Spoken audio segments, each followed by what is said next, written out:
Tiana's Journey, the Tangled Bayou. The water's surface shimmered as Cinderella's message faded, leaving Tiana standing on her restaurant's balcony, overlooking the misty Louisiana bayou. She could see it in the distance, a strange, ethereal glow pulsing through the cypress trees, where magical vines had created an ever-shifting maze around the star crystal's shard.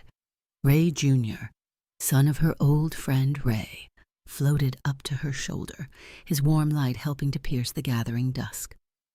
"Them vines ain't natural, Tia," he said, his tiny light flickering with concern. "He's got some of that old bayou magic in 'em, and they ain't too friendly." Tiana nodded, already gathering supplies into her grandmother's old worn bag, her father's special soup spoon for luck, a jar of her strongest coffee to keep her alert, and her trusty lantern that had guided her through many late nights at the restaurant.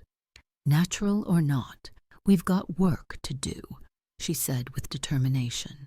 Louis, her alligator friend, waited at the bayou's edge with his small boat ready. "I'll take you as far as I can, Tiana," he offered, though she could see him eyeing the twisted vines nervously. "But those vines, they make my scales itch something fierce." As they pulled deeper into the bayou, Tiana could see how the magical vines had affected the surrounding swamp. The usually straight cypress trees now bent in unusual curves, their branches tangled with glowing tendrils.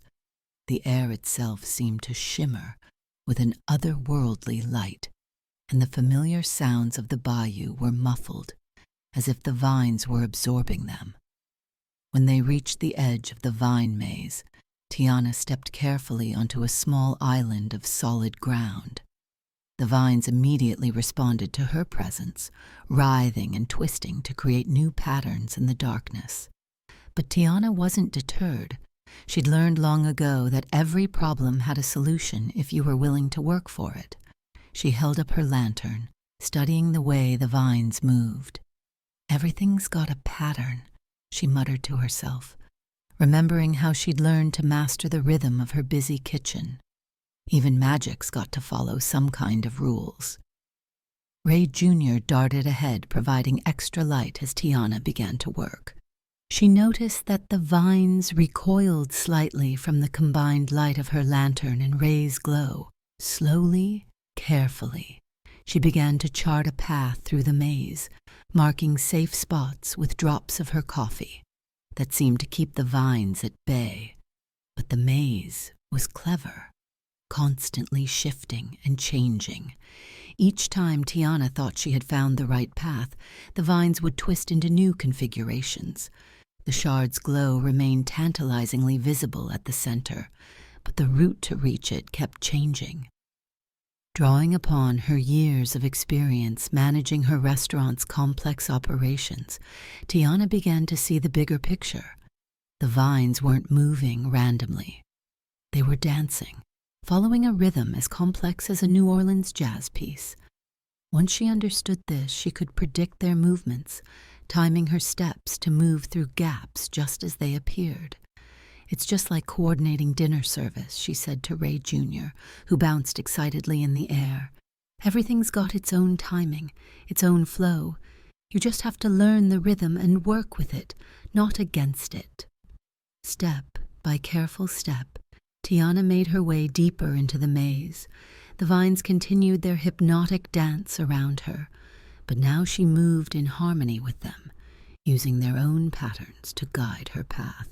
Her lantern light caught the moisture in the air, creating halos that helped her anticipate the vines' movements.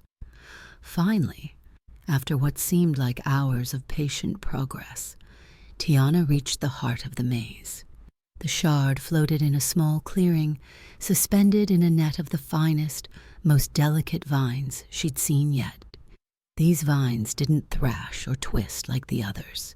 They trembled slightly, like strings on a violin waiting to be played. Tiana reached out slowly, humming an old jazz tune her father used to love. The fine vines began to sway to her melody, and gradually they unwound themselves from around the shard. When the last vine pulled away, The shard drifted gently into her waiting hands. The moment she touched it, the maze's chaotic energy transformed. The vines began to glow with a softer, more natural light, and their wild dancing settled into a gentle swaying that reminded Tiana of summer breezes through the cypress trees. The bayou's familiar sounds returned, mixing with the soft harmony still emanating from the now peaceful vines. As she made her way back to Louis's boat, the maze parted before her, the vines now bowing like courteous dinner guests, making way for their hostess. Louis's eyes widened at the transformation, and Ray Jr. zipped around excitedly, his light adding to the magical atmosphere. That evening, as the bayou settled back into its natural rhythms, Tiana used the reflection in her grandmother's old silver pot to contact Rapunzel. Steam rose from the surface as she spoke. "The fourth shard has found its rhythm, Rapunzel. Your tower awaits its princess's return." Subscribe now and step into a new story where fairy tales come with a twist.